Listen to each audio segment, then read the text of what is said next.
Pearly Spencer un instant avec le titre Tom's Diner. Alors votre actualité c'est votre EP Memory Street, il est sorti en février dernier, c'est ça? Exactement, et on est en train de préparer l'album, D'accord. qui sortira sûrement début d'année prochaine. Alors vous êtes pour l'album, vous êtes parti sur quelque chose de totalement nouveau ou il y aura... Moins typé 60s en fait, Ouais. plus varié.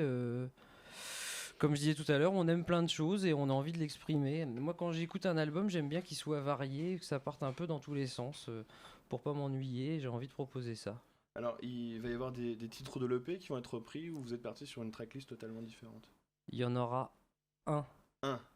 Un seul et unique, donc faut quand Voilà. même avoir l'EP. Justement, ce premier disque a été enregistré au studio Tram 28 et c'est avec Fabien Tessier, je crois qu'il a été Oui, réalisé. Je crois que Fabien, c'est un de tes amis. Son Exactement. travail avec Claire Ditercy ou Les Voleurs de Swing, est-ce que c'était un gage de confiance ou c'est plus l'amitié qu'il y avait au départ que tu voulais imprégner dans le projet? c'est du plus qu'il ait travaillé avec des gens comme ça. Et puis il a un groupe que j'adore qui s'appelle 49 Swimming Pools où il est batteur, producteur. Et puis voilà, il nous l'a proposé, on a accepté parce que c'est un plaisir de travailler avec lui Mhm. et une chance aussi. Alors, est-ce que c'est également Fabien qui va réaliser le premier album qui est en Oui, projet? on est en train, Ouais. nous on travaille avec lui. Et puis de temps en temps aussi en autonomie. Vous en êtes à quel stade là? Vous en êtes, On a tous les titres, faut qu'on fasse du tri, faut qu'on Uh-huh. écrème. Et voilà. Qu'est-ce que vous en pensez, les gars? On en est d'où dans le travail Vous là n'avez pas encore passé l'enregistrement? Ah c'est- si. On a encore des pistes à rentrer, mais les titres sont là, les matières sont là. Après, on va pinailler, c'est notre sport favori. Alors pourquoi écrémer alors que finalement le travail est là? Parce qu'on a genre 17 ou 18 titres.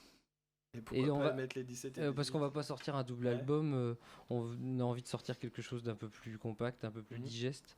Et puis, ouais, si on s'arrête à 12-13 titres, je trouve que c'est Mhm. bien, quoi. Et les titres pas enregistrés, c'est des titres que vous allez faire en live ou Peut-être. Ça peut. J'ai déjà l'idée d'un deuxième EP D'accord. entre deux albums, j'en sais rien, on verra. Alors quelles ont été les lignes directrices de ce nouvel opus? Hmm. L'identité sonore, Uh-huh. déjà, Qui change fondamentalement de l'EP ou Non, mais qui s'affirme. qui s'affirme. qui s'affirme Ah. quand même, ouais.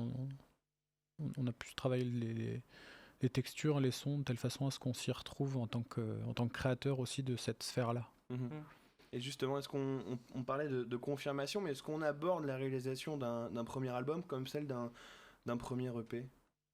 Est-ce que En fait, on l'a pas fait de la même façon parce que l'EP, comme Fabien m'a proposé d'enregistrer des chansons dans son studio, je suis arrivé avec ma guitare, je lui ai balancé les titres, puis on a appelé les Gugus parce que c'est des potes et qui sont, ils sont super bons pour Mhm. faire ça, quoi. Et l'album, il est plus préparé justement, toujours autour de la matière brute, mais plus en travail d'équipe. Mhm. Donc voilà, donc si tu veux, les morceaux ont pas été construits de la même façon. Et le premier EP, Memory Street, c'était ton et votre premier enregistrement ou il y avait eu d'autres disques avant? Avec d'autres artistes, oui. Ouais. Des artistes, Oui. ouais. Et donc finalement, est-ce que... On a un passif, quoi. ouais. J'ai passif, mais du coup, est-ce que On vous... travaille avec Bruno, on travaille avec Mhm. Hawks en ce moment, qui est un groupe qui est entre Tours et Paris. Et on a contribué à plein d'autres Oui. projets. Toi, tu accompagnes Anita Farming. Anita Farming également. d'Orléans, Toi, Christina tu joues avec Gautour. Chips, c'est un groupe de reprise funk. Voilà. Oui, donc On- finalement, c'est pas les premiers enregistrements, vous savez Non. déjà là où vous allez, ce que vous voulez faire. Pas toujours. Même si on a, entre guillemets, de la bouteille et du métier, qu'on a plein de... Eh ben, on se cherche encore parfois. C'est pour ça que ça prend du temps aussi, cet enregistrement. Alors, vous avez aussi participé, je crois, au tremplin Ricard Live Music. Qu'est-ce que c'est quoi donc ce tremplin? C'est un tremplin où tu héberges sur leur site une vidéo. Uh-huh. Après, je crois que pour les gagnants, c'est une tournée à la clé, des lots, des palettes de Ricard, j'en sais rien.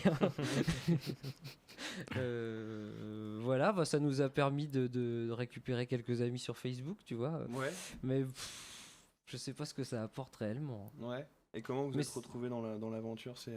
C'est de vous-même ou vous Oui, êtes c'est dit, ça, ouais. va- On s'est dit, on va s'inscrire, c'est tout, c'est un tremplin. Au lieu de le faire, comment dire, sur des sélections live, c'est via un clip, quoi. Alors vous l'avez dit tout à l'heure, il y a de la bouteille dans ce groupe. Est-ce que, avec Ricard ça fait bien, est-ce que le passage par des tremplins, c'est pas un peu frustrant? Parce qu'on a peut-être l'impression de devoir tout recommencer à chaque fois, non? C'est marrant Et que de tu dises ça. conquérir un nouveau public. Ouais, très mais oui, ça l'est. Ouais. Mais c'est comme ça. Et c'est pas plus mal. Parce que à chaque fois qu'on redémarre un nouveau projet, c'est une autre façon de faire. Donc faut passer par là. Mhm. Alors j'ai trouvé un petit article de Télérama sur internet et Tiens. qu'est-ce qui s'est passé alors là. avec des soucis de likes sur Facebook, je ne sais Mais quoi. Julien, mais qu'est-ce qui s'est passé? Et quoi, qu'en est-il de cette chose-là? Parce que Mais en fait, on a été contacté pour une expérience donc avec Télérama. Le fait est qu'ils devaient essayer de promouvoir un groupe avec des likes achetés. Bon bah c'est bien, ça nous a permis en fait d'être exposés, mais en fait à court terme. ouais. Puisque les gens, en fait c'est les vrais gens qui viennent nous écouter en concert. Ouais. C'est surtout ça qui est important. La scène, les chansons qu'on propose. Et là, les gens qui vont liker, c'est les vrais gens et c'est ceux qui vont nous suivre tout le temps. Mm. C'est Et- ça le plus important. Et pour rassurer les auditeurs, les comptes ont été débarrassés des Ouais, robots ouais. et nos fans sont des gens comme toi et moi. Et vous pensez qu'aujourd'hui, l'identité numérique d'un groupe ou l'image sur Internet d'un groupe, c'est important ou on peut faire sans finalement Non, c'est très si on est bon important. sur scène? Ou c'est très important, mais c'est vrai que la vérité, elle passe par la scène. Puisque maintenant, on vend plus de disques. Mhm. Bon, on les vend à la suite des concerts, quoi. Ouais. Est-ce qu'il n'y a pas aussi un modèle économique à trouver? C'est toute une question. Voilà. Ouais. Bon, on va pas. Pouf, Non. j'ai pas de solution en tout Ouais, cas. ouais, non, non. Comment on ressort de cette expérience de cobaye numérique, entre guillemets? Est-ce que ça. Finalement, ces expériences, c'est ce style d'expérience Bah, qui enrichissent la musique? C'est rigolo d'être Ouais. dans Télérama. Ouais. C'est juste ça. Parce que ça change pas grand chose. Eh ben nous, on va changer grand-chose en écoutant un deuxième titre. C'est un inédit, ça s'appelle New Beginning et c'est les Pearly Spencers qui sont avec nous sur scène.